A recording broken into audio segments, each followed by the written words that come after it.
ஜெய் ஸ்ரீராம். சனி பகவான் திசையைக் கண்டு பயப்படாதே.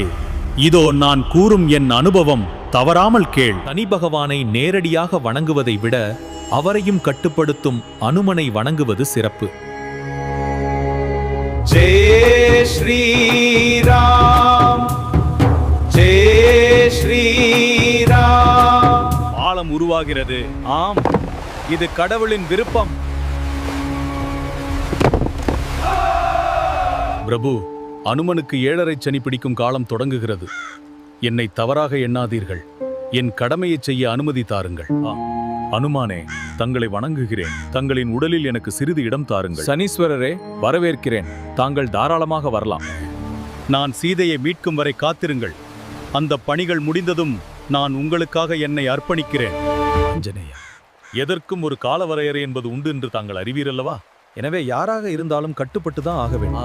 அதனால் அனுமனே, காலம் தாழ்த்தாமல் விரைவில் உங்களுடைய உடலின் எந்த பாகத்தை நான் பிடிக்க வேண்டும் என சொல்லுங்கள். என் தலை அல்லது தோள்பட்டையை பிடி சனீஸ்வரன். ஜெய் ஸ்ரீராம்.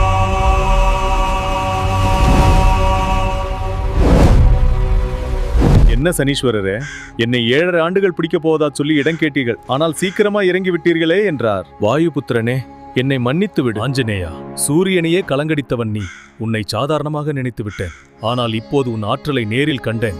நான் தோற்றுவிட்டேன். நீங்கள் தோல்வி அடையவில்லை. 7.5 ஆண்டுகள் என்னை பிடிக்க வந்த நீங்கள் 7.5 நாழிகைகள் பிடித்து உங்கள் பணியை சரியாக செய்துவிட்டீர்கள் சனி பகவானே. நன்றி ஹனுமானே. ஆஞ்சநேயா, உன்னை பிடிக்க உன் தலையில் அமர்ந்து உனக்கு பதில் சேதுபாலம் அமைப்பதற்காக பாறைகளை என் தலை மீது தாங்கியதால் நானும் உன்னால் புண்ணியம் அடைந்து விட்டேன். அனுமனே, உனக்கு நான் ஏதாவது நன்மை செய்ய வேண்டும் என விரும்புகிறேன். என்ன வேண்டும் கேள். எனக்கு உங்கள் அன்பு மட்டுமே போதும். ராமநாமத்தை சொல்பவர்களை நீங்கள் பாதுகாக்க வேண்டும் பகவானே. அவ்வாறே ஆகட்டும்.